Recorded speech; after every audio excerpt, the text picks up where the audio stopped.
राधे राधे, जय श्री कृष्णा।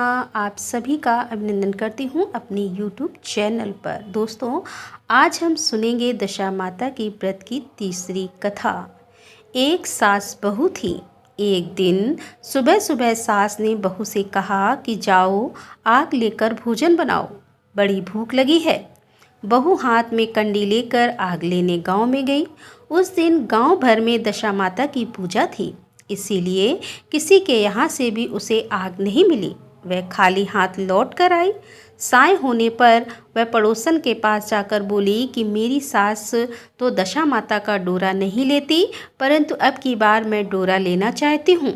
मुझे पूजन की विधि भी बता देना। दोबारा जब डोरा लेने का समय आया तो बहू ने सास को बिना बताए दशा माता का डोरा ले लिया। 9 दिन वह किसी न किसी बहाने पड़ोसन के घर जाकर कथा सुनती रही। 10वें दिन उसे चिंता सताने लगे कि अब मैं पूजा कैसे करूंगी। वह मन ही मन दशा माता का ध्यान धरकर सोचने लगी कि आज सास कहीं बाहर चली जाएं तो मैं शांतिपूर्वक पूजा कर लूं।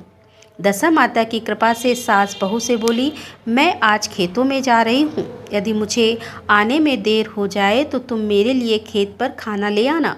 बहू के मन की मुराद पूरी हो गई, वह तो यही चाहती थी।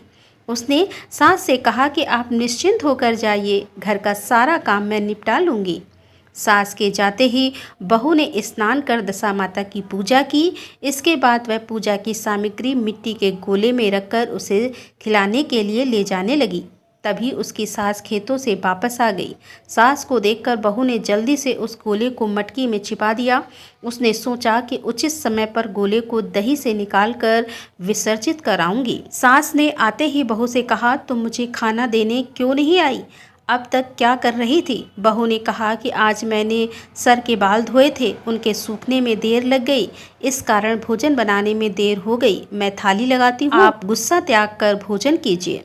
सास का गुस्सा कुछ ठंडा हुआ। वह पैर धोकर चौके पर बैठी ही थी कि उसका बेटा भी आ गया। वह भी माता के साथ भोजन करने बैठ गया। सास भोजन करके उठना ही चाहती थी कि उसका बेटा बोला, मुझे तो दही चाहिए। सास ने बहू से दही देने के लिए कहा। बहू बोली, मैं तो रसोई में हूँ, आप ही इन्हें दही दे दो।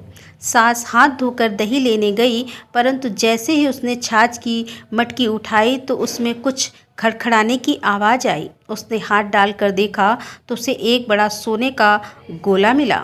सास ने आश्चर्य से बहू से पूछा, इस छाछ की मटकी में यह सोने का गोला कहाँ से आया? इसे तुम कहाँ से चुरा कर लाई हो? यहाँ क्यों छिपा कर रखा है? मैं समझ गई कि इसी वजह से तुम छाछ देने नहीं उठी। इसका भेद बताओ। बहू बोली, मुझे कुछ नहीं पता, मेरी दशा माता जाने। मैंने आपको बताए बिना दशा माता का डोरा लिया था और उनकी पूजा की थी। आपके आ जाने के कारण मैं डोरे को विसर्जित करने नहीं जा सकी। आपके डर से मैंने इसे छाछ की मटकी में छिपा दिया था। दशा माता ने इसे सोने का बना दिया, मैं इसमें क्या कर सकती हूँ? सास ने बहू को गले से लगा लिया और कहा, अब मैं भी तुम्हारे साथ डोरा लूँगी और विधिवत व्रत और पूजा किया करूँगी। हे दशा माता, जैसे तुमने इनको दिया वैसे ही सब भक्तों पर अपनी कृपा करना। बोलो दशा माता की जय।